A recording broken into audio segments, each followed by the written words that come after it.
김석희의 이분법 너머. 그대들은 어떻게 살 것인가? 거장의 선택. 최근 미야자키 하야오의 마지막 은퇴작 그대들은 어떻게 살 것인가가 한때 흥행 1위를 기록하는 등 국내 영화 팬들의 관심을 모았습니다. 2013년 바람이 분다 이후 10년 만에 완성된 극장용 장편 애니메이션입니다. 21세기에도 일일이 손으로 그리기를 고집하는 애니메이터 미야자키 하야오. 오랜 시간 우리에게 기쁨을 준 거장에게 경의를 표하면서 그의 은퇴작에 대한 이야기를 해볼까 합니다. 그대들은 어떻게 살 것인가는 포스터 외에는 어떤 광고도 하지 않는 마케팅 전략을 썼습니다. 그만큼 많은 호기심을 불러일으킨 작품입니다. 그러나 그대들은 어떻게 살 것인가에 대한 평가는 이례적일 만큼 극명하게 양분됩니다. 역시 미야자키 하야오라는 평가가 있는가 하면 별로였다. 도대체 무슨 말을 하려는 건지 알 수 없다는 의견도 만만치 않습니다. 사실 이 영화는 오이디푸스 콤플렉스에 빠진 소년이 어둠의 세계를 떠돌며 죽은 엄마를 살리기 위해 애쓰는 가운데 성장하고 그리하여 결국 죽은 엄마와 살아있는 엄마인 이모를 구하고 생還하는 이야기입니다. 스토리 면에서만 본다면 크게 어렵거나 난해한 영화가 아닙니다. 2차 세계대전이 시작된 지 1년째의 화재로 어머니가 죽고 이듬해 마이토는 아버지를 따라 어머니의 친가로 이사합니다.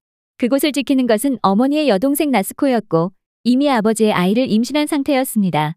마이토의 고독은 깊어집니다.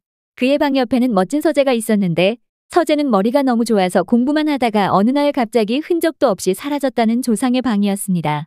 서재 창에서 내려다보면 연못이 있는 정원이 보이고 거기에 언제나 외가리가 있습니다.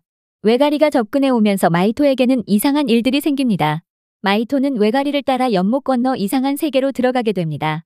그곳에서 죽은 엄마의 어린 시절을 만납니다. 그곳은 머리가 이상해졌다는 마이토의 조상이 구축한 세계입니다. 세계를 지탱하고 있는 것은 나무 블록으로 만든 성인데 그 성이 위태롭게 흔들립니다. 나무 블록으로 만든 성이 무너지면 세계도 무너지도록 설계되어 있습니다. 이상한 세계는 새로운 관리자가 필요하며 새로운 관리자는 창조자의 피를 이어받은 마이토여야만 합니다. 선조는 마이토에게 그 세계를 이어받기를 종용하나 마이토는 제의를 거절합니다. 무너져 내리는 이상한 세계를 뒤로하고 소녀는 새엄마인 이모를 구출하여 현실 세계로 돌아오죠. 어린 시절의 엄마는 마이토를 만나기 위해 자신에게 배당된 시간 속으로 빠져나갑니다. 살펴본 것처럼 스토리만을 생각하면 전혀 어려운 이야기가 아니죠. 그러면 왜 이 영화의 평가를 둘러싸고 이렇게 극명한 대비가 생겨난 것일까요? 역시 미야자키 하야오라는 평은 언제나 있었던 것이지만 도대체 무슨 말을 하려는 건지라는 조금은 화내는 듯한 감상평이 나오는 것은 이례적인 일입니다. 어째서 그런 이례적인 평가가 나오는 것일까요? 그 이유의 하나는 전체를 관통하는 테마와 제목이 일치하지 않고 그래서 한 번에 와닿지 않는다는 것입니다. 그대들은 어떻게 살 것인가는 요시노 겐자부로가 1937년에 발표한 책으로 내용은 전혀 인용하지 않고 제목만 영화에 빌려온 것입니다. 극중 죽은 어머니가 남긴 이 책을 주인공이 서재에서 발견한다는 정도가 전부입니다. 제목에 어떻게 살 것인지 질문만을 던져둔 채 영화는 어떤 선명한 대답도 주지 않습니다.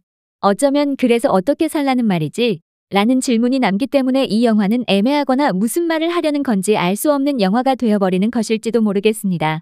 그대들은 어떻게 살 것인가가 가지는 관객과의 거리도 몰입을 방해합니다. 이것은 기존의 미야자키 하야오 영화와 상당히 다른 부분입니다.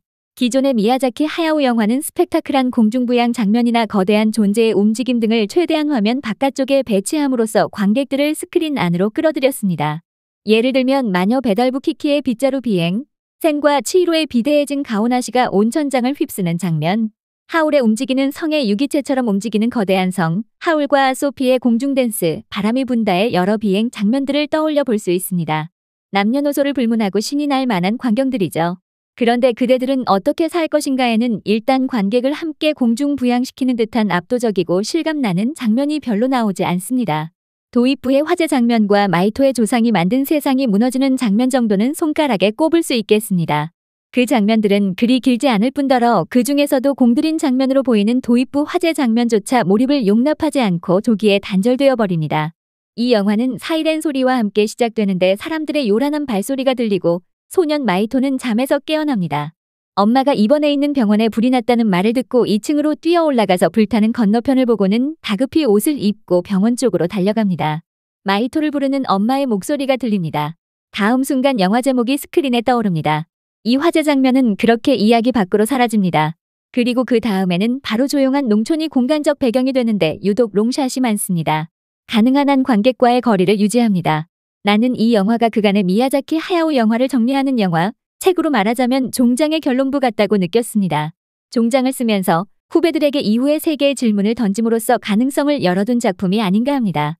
주인공 마이토는 어린 시절의 미야자키 하야오입니다. 아버지가 비행기 부속품 만드는 공장을 했던 점도 그대로 반영되어 있습니다. 이전까지 미야자키 하야오 영화의 대부분은 명랑한 여자아이를 주인공으로 배치했습니다.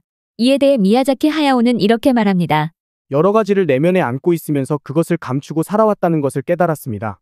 예를 들면 소년의 어머니와의 관계 같은 것, 분명히 오이디푸스 콤플렉스입니다. 이것은 태초부터 있었던 문제지만 그런 어둠도 잘 소화한 소년이 결국 자신의 인생을 살 수 있었다는 그런 이야기입니다. 그래서 나는 자신에게 치명적이라 말할 것까지는 없지만 중요한 부분을 감추고 애니메이션을 만들었다는 자각은 있습니다. 나는 그 부분을 영화 속에서 전혀 다루지 않았습니다. 소녀가 가지고 있는 내가 잘 모르는 부분은 몰라도 상관없으니까요. 내가 봐서 좋아 보이는 여성상을 모으기만 하면 어떻게든 되는 거죠. 소년으로 말한다면 원령공주의 아시타카 정도가 있지만 아시타카는 역시 껍데기인 것입니다. 그러니까 아시타카는 그의 어린 시절이나 양친과의 관계가 전혀 없이 단절되어 있죠. 미야자키 하야오는 마음속으로 태어났을 때부터 마음에 있었던 것을 영화에 반영하지 못했다는 생각을 한다면서 자신은 이대로 중요한 것을 표현하지 못한 채 끝나는 게 아닌가 하는 위기의식을 표현했습니다. 한편 그는 그냥 자기 회고담을 만들고 싶지는 않았다면서 어떻게 이 덫으로부터 주인공을 빼낼 것인가? 그리고 빼내어 데리고 나온 이 세상은 살만한 가치가 있는가라는 점을 설득력 있게 그리는 것이 우리의 테마, 아니 과제라고 생각했다라고 말합니다. 미야자키 하야오가 이 마지막 작품에서 거리를 필요로 했던 이유는 바로 여기에 있다 하겠습니다. 자기 자신이 드러내지 않았던 자신을 바라보고 말하기 위해서는 거리가 필요하니까요. 관객들은 거장에게서 인생과 예술의 정수를 담은 한마디를 원했을지 모르지만 정작 그는 그대들은 어떻게 살 것인가를 통해 엄청나게 커다란 메시지를 남기려는 욕구가 없었던 것 같습니다. 그는 이 영화에서 자신이 감추었던 것을 드러냄으로써 자신이 이제까지 구축해온 세계가 안정되고 단단한 난공불락의 성이 아니라 나무 블록으로 쌓은 성처럼 불안정하고 흔들리는 것임을 표현함으로써 자기 자신에 대한 진실성을 확보하고 있습니다. 그럼에도 불구하고 나에게는 미야자키 하야오를 향해 찌꺼기처럼 남는 의문이 있습니다. 그것은 하울의 움직이는 성이나 바람이 분다에서 얼핏 고개를 들었던 의문입니다. 미야자키 하야오는 어째서 전쟁 중에 일본을 아름답게 추억하는가? 영화의 배경이 전쟁기인 영화로서는 너무 평화롭고 아름답지 않은가 하는 것이 영화를 보는 내내 들었던 생각입니다. 물론 그래서는 안 된다거나 꼭 전쟁을 전면에 내세워야 한다는가? 그런 의미는 아닙니다. 평화도 하나가 아니듯 전쟁 역시 하나가 아닙니다. 사람마다 다른 체험을 하고 미야자키 하야오는 주인공 소년 마이토처럼 유복한 유년기를 보냈죠. 전쟁기에도 작은 평화와 성장이 존재하고 그런 것을 표현하는 것이 오히려 반전의 의미를 담은 것이라 할 수도 있을 테니까요. 그렇다 할지라도 그 시절이 전쟁과는 무관한 아름다운 시절로 추억된다는 것은 반전 인사로 알려진 미야자키 하야오를 생각할 때 조금 의아하거나 이질적인 느낌으로 다가옵니다. 나는 이것이 미야자키 하야오가 가진 한계라고 생각합니다.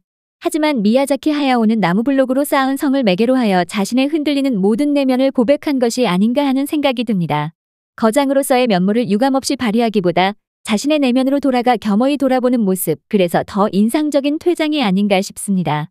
끝으로 정말 궁금한 것이 한 가지 있습니다. 감독님, 이번이 정말 마지막인가요? 더 칼럼니스트